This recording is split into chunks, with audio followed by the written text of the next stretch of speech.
Gumaganda ang paligid kung bawat tao ay puno ng pag-ibig.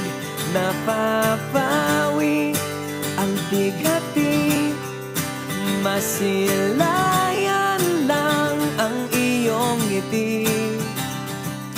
Okay gandang isipin ang isang mundong puno ng pag-ibig.